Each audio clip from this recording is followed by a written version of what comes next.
Oke, Assalamualaikum warahmatullahi wabarakatuh. Selamat siang teman-teman, bapak-bapak, ibu-ibu. Perkenalkan, saya Febrizky Pratama dari Universitas Diponegoro. Di sini saya bersama dengan Ivan Satyagraha, salah satu mahasiswa tingkat akhir dari Prodi Kedokteran Umum Universitas Diponegoro. Halo, Ivan. Halo, Assalamualaikum. Waalaikumsalam. Gimana kabarnya, Van? Alhamdulillah sehat-sehat, keluarga. Yuk, Alhamdulillah. ini keluarga. Nah, nah kali ini tuh kita akan membahas terkait dengan tips and trik berbelanja kebutuhan pokok di kala pandemi nih, Van. Jadi, ngomong-ngomong soal pandemi, seperti yang kita ketahui nih, Van, kan pandemi masih belum berakhir, malah angkanya selalu meningkat. Namun tentunya tidak dapat dipungkiri bahwa kita tetap harus memenuhi kebutuhan pangan kita, kebutuhan pokok kita. Nah, tips and triknya apa aja nih, Van, buat kita semua yang sedang dilema karena pandemi ini? Oke, terima kasih Febrio sudah diberi kesempatan buat memberikan opini ya berkaitan dengan pandemi COVID-19 ini memang membuat sebuah dilema ya. Mau keluar aja parno ya. Kalau Iya, betul sekali. nah itu berkaitan dengan ya menjaga imun tubuh lah ya dalam hal ini agar kita tidak terkena ya apapun itu penyakitnya mau sekedar batuk, pilek atau demam itu nah itu perlu dijaga betul-betul ya fisiknya. Nah, salah satu caranya ya seperti biasanya lah kita sudah dengar didengung-dengungkan oleh pemerintah dan baik Menteri Kesehatan juga sudah menggaungkan berkaitan dengan menjaga pola hidup sehat. Menjaga pola hidup sehat itu ya yang seperti apa sih? Ya mulai dari makan yang bergizi seimbang, kemudian melakukan aktivitas fisik yang rutin, serta melakukan apa namanya protokol 6M. Nah, sekarang protokolnya bukan 5M lagi, tapi 6M ya. Oh iya, sudah 6M sekarang. Nah, 6M itu apa aja ya? Seperti biasa memakai masker. Maskernya enggak sekedar masker biasa, tapi masker double ya untuk mencegah varian baru yang saat ini lagi ngetren itu varian Delta ya. Nah, kemudian yang kedua menjaga jarak, lalu mencuci tangan, menjauhi kerumunan, kemudian membatasi mobilitas, dan yang terakhir ini yang paling penting yaitu meminta perlindungan kepada Tuhan Yang Maha Kuasa menurut keyakinan kita masing-masing. Mungkin seperti itu. Kemudian berkaitan dengan apabila ingin berbelanja di luar atau di pasar, nah sebaiknya senantiasa menjalankan hal tersebut serta kalau bisa ya ada jasa namanya jasa titip. Nah, itu mungkin bisa dimanfaatkan. Mungkin seperti itu. Oke, Van. Jadi tadi kita sebaiknya mematuhi 6M tadi seperti yang sudah disebutkan. Dan kalau bisa, kalau misalkan kita nggak bisa keluar menggunakan just tip, mungkin bisa atau dengan online. Nah, tadi sempat disinggung terkait dengan penggunaan masker nih, Van. Menurut ID atau Ikatan Dokter Indonesia, masker jenis apa sih, Van, yang mampu untuk menangkal varian Delta ini yang katanya tuh katanya sangat rapid sekali ya, Van, penyebarannya ya. Bahkan 10 kali lebih cepat daripada varian sebelumnya. Oke, terima kasih atas pertanyaannya, Febrio, berkaitan dengan masker ya. Pada dasarnya itu tidak ada yang mengklaim 100% dapat menangkal berbagai virus itu secara 100% itu nggak ada. Tapi secara penelitian yang terbaru bahwa memang virus varian Delta ini memang penyebarannya sangat cepat ya. Nah, untuk pemakaian masker ada update terbaru nih berkaitan dengan cara pemakaiannya dan jenis pemakaiannya. Kan ada yang bilang pemakaian masker double, ada yang cukup satu aja. Nah, gimana sih cara pemakaian yang benar dalam masker? Nah, masker itu ada dua jenis, ada yang masker medis sama masker non medis. Nah, yang paling mudah untuk dijangkau atau dibuat sendiri bahkan itu kan masker non medis. Namun dari segi efektivitasnya itu kurang begitu optimal dalam mencegah agar virus itu bisa masuk. Nah, itu malah bisa masuk. Nah, maka dari itu perlu menggunakan masker medis seperti KN95, KF95 atau masker bedah itu ya yang triple apply. Nah, namun dalam pemakaian masker bedah yang tri-apply itu perlu bisa diikat atau bisa double dengan menggunakan masker kain di luarnya. Itu tujuannya buat maskernya itu bisa fit, karena tiap orang itu kan dalam memakai masker beda-beda. Ada yang masih ada sisa kebuka di bagian Iya, kanan betul kiri sekali. atas bawah. Nah, itu harus benar-benar tertutup biar virusnya itu nggak masuk. Prinsipnya itu sih. Yang jelas bisa masker bedah yang diikat atau masker bedah dengan double masker kain atau masker KN95 aja. Itu udah cukup sih sebenarnya. Masker KN95 aja atau masker KN95 itu juga bisa. Mungkin itu. Oh, berarti terkait dengan penggunaan masker tadi sebaiknya menggunakan masker medis atau kalau mau dikombinasiin dengan masker non medis atau masker kain bisa didobel ya. Dalamnya ke masker medis, kemudian luarnya masker kain. Ya, Nah, itu untuk menangkal itu ya Pak, celah-celah gitu ya. ya menangkal Tapi celah-celah. kalau menggunakan KN95 sebaiknya tidak usah didobel. Satu aja apa? Satu layer aja ya. Oke, mungkin terkait dengan ini Van, terkait dengan penggunaan masker. Tadi kan sempat kita double dan seterusnya. Itu kan pasti tentunya dari kita itu akan merasa jenuh atau sesak, bahkan pengap gitu ya. Nah itu tips and triknya bagaimana nih Van? Soalnya dari saya sendiri pun juga kadang merasa seperti itu, ah pengap banget nih pakai masker kok sesek banget gitu. Nah, berkaitan dengan pemakaian masker ya kita harus sabar ya. Tidak ada kata lain selain sabar. Iya. Soalnya kalau nggak sabar, ya kamu nggak usah pergi-pergi di rumah aja. Kalau di rumah kan nggak usah pakai masker. Nah, mungkin itu. Terus ingin menambahkan terkait dengan pemakaian masker bahwa yang pada dasarnya yang paling optimal itu ya maksimal 4 jam. Kalau udah 4 jam harus ganti biar efektivitas dalam perlindungan mencegah virus masuk itu lebih optimal. Ya itu apa biar nggak bisa masuk virusnya. Mungkin seperti itu lebih tepat.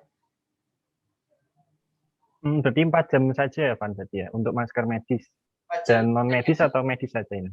medis, idealnya seperti itu. Oke, berarti untuk dalam jangka waktu 1 hari kita sebaiknya menggunakan 2 masker ya. Jadi menyediakan cadangan yang pertama. Jadi ketika sudah 4 jam atau sudah siang atau mungkin sudah mulai basah gitu, baru Ya, kita ya, ganti. betul. Terus nih Van terkait dengan metode transaksi, seperti yang sudah disebut tadi kan ada tuh. Jadi kan kita kalau mau transaksi kan ada yang metode tunai dan non tunai pastinya. Nah, tidak semua orang itu terbiasa dengan metode non tunai, gitu Van. Nah, sehingga terpaksa kan pasti ada tukar menukar itu alat tukar atau uang. Nah, di situ kan pasti ada penyebaran virus. Nah, itu bisa memungkinkan rapidnya angka penyebaran virus. Nah, ada kiat-kiat enggak, Van, untuk menangkal hal tersebut mungkin, Van? Oke, terima kasih untuk berkaitan dengan transaksi non tunai itu kan memang berisiko ya, bisa kita kan nggak tahu apakah ada virusnya di situ atau tidak.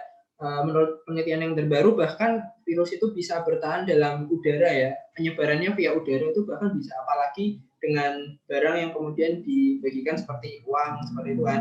Nah, ya maka dari itulah pentingnya protokol kesehatan, salah satunya cuci tangan. Nah, jadi setelah kita bertransaksi, biasanya di beberapa supermarket itu kan menyediakan tempat cuci tangan. Nah, jadi setelah kita berkontak dengan orang, nah dimanapun apapun itu kondisinya, kita harus segera cuci tangan. Yang penting menjaga kebersihan baik diri maupun sekitarnya. Nah, dan kalau perlu mungkin bisa disemprotkan terlebih dahulu uangnya atau barang-barang yang dibeli. Nah, biasanya kan kalau di supermarket itu prinsipnya ada dua ya, yang dibeli baik itu organik atau non organik. Nah, yang organik itu seperti apa? Seperti daging atau sayur-sayuran, buah-buahan dan sebagainya. Sedangkan yang satunya yang anorganik itu kan yang kayak produk-produk kemasan lah. Nah, yang menjadi berisiko itu justru malah produk yang berkemasan yang anorganik, karena dia kan kita nggak tahu kemasannya itu benar-benar steril atau tidak, atau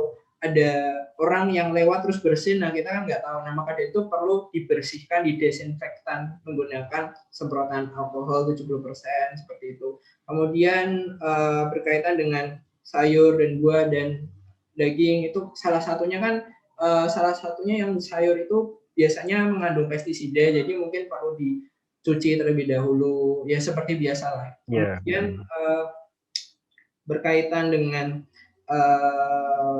keluar pergi, pokoknya keluar manapun itu selalu senantiasa menjaga protokol kesehatan, itu yang paling utama. Mungkin itu. Tadi sempat disinggung terkait dengan cuci tangan ya Pak. Nah ini kan sebenarnya ada dua metode cuci tangan, yang menggunakan hand sanitizer atau desinfektan dan dengan yang menggunakan sabun cuci tangan cair. Nah itu sebenarnya lebih efektif yang mana sih Pak sebenarnya? Ada yang desinfektan dan ada yang sabun cuci tangan. Nah, kalau berdasarkan penelitian terkini memang ada kontradiktif sih. Ada yang menyatakan bahwa desinfektan 70% itu lebih efektif daripada sabun cuci tangan yang hanya beberapa detik lah. Ya, beberapa detiknya itu minimal 60 detik. Nah, maka dari itu yang penting kita senantiasa cuci tangan gitu kalau misalkan setelah melakukan aktivitas. Mungkin itu. Mau itu pakai sabun boleh, tapi jangan lupa harus pakai sabun. Kalau cuma air doang ya kurang itu. Mungkin itu. Oke, berarti terkait dengan hal tersebut, kita sebaiknya tetap harus mematuhi protokol dan senantiasa ya, yang terpenting itu mencuci tangan. Jadi kan kita nggak tahu nih barang-barang sekitar kita apakah terinfeksi atau tidak. Nah, menanggulanginya dengan cara selalu senantiasa mencuci tangan setelah memegang barang tersebut. Oh iya, satu Itu lagi. ya, Van. Satu lagi. Kan tadi saya menyebutkan bahwa virus itu bisa menyebar via udara kan. Itu artinya jalur masuknya itu bisa melalui mata, hidung, bahkan mulutnya. Kalau masker kan oke lah ya, kita pakai masker, jadi hidung sama mulutnya terlindungi. Tapi kalau mata bagaimana? Maka dari itu mungkin pentingnya menggunakan face shield atau mungkin kacamata pelindung. Tapi kalau misalkan kalau memang tidak punya, perlu diketahui betul-betul bahwa dalam penyebaran transmisi COVID-19 yang melalui udara itu hanya di beberapa tempat tertentu saja, misalkan kayak rumah sakit, kemudian tempat yang indoor yang tanpa ada ventilasinya, sedikit ventilasi, atau tempat-tempat yang Yang tertutup gitu ya, Van. pokoknya seperti itu. Jadi perlu diwaspadai. Tapi kalau misalkan di luar ataupun yang ada cukup ventilasi, mungkin tidak terlalu berpengaruh lah kalau misalkan via udara. Mungkin lebih ke hidung sama mulutnya yang perlu dilindungi menggunakan masker. Mungkin seperti itu, Pak. Ya, berarti terkait dengan penyebaran yang melalui udara itu tadi, ketika kita di dalam ruangan dan mungkin kalau di dalam ruangan tersebut penuh dengan orang gitu ya, banyak dengan orang, itu lebih baik kita menggunakan face shield dan tetap yang terpenting tetap jaga jarak 2 meter ya Van sekarang ya Van, atau masih 1 meter? 2 meter, 2 meter. Oh, Minimal 2 meter ya. Nah, terus minimal 2 meter.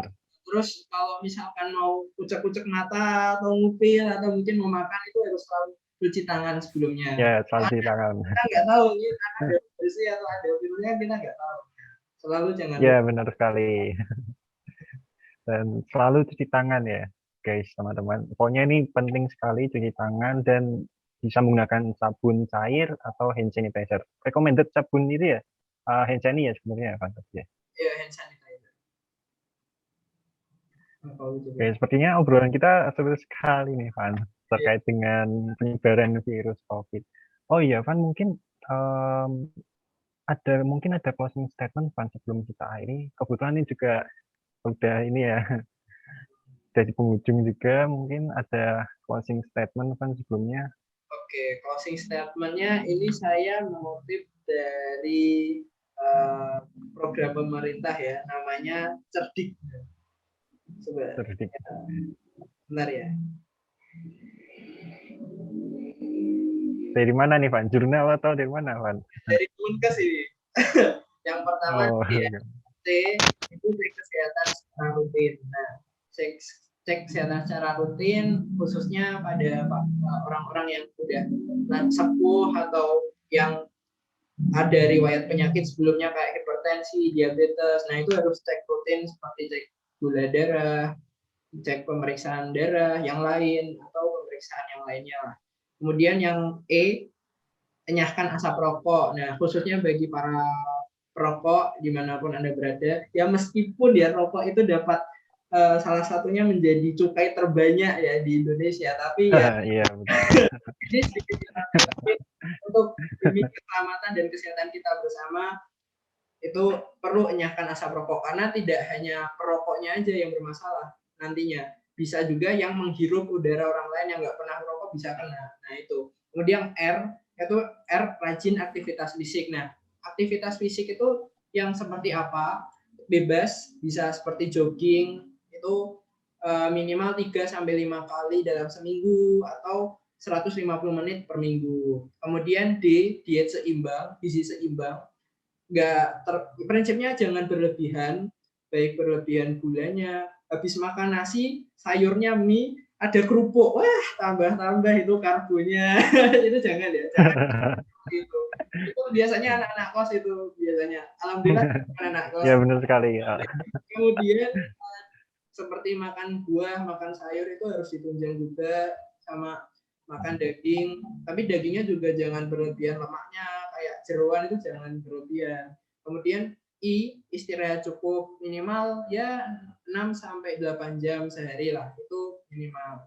Kemudian yang terakhir K-nya kelola stres. Nah, biasanya kan apabila kita akhir-akhir ini pandemi, bisnisnya mungkin ada yang tutup atau mungkin ada masalah keluarga, kan mentalnya jadi kena tuh. Nah, perlu dikelola stresnya mungkin dengan senantiasa berdoa menurut keyakinan masing-masing. Untuk yang muslim mungkin bisa banyak berzikir, banyak sholat wajib jangan lupa seperti itu. Lalu ya mengingat apa ya, bahwa kita hidup ini juga salah satunya perlu ada yang disyukuri gitu. Karena Iya, nikmat betul Tuhan sekali. itu banyak sekali yang lupa kita syukuri. Mungkin itu, dan selalu berpikir positif. Mungkin itu.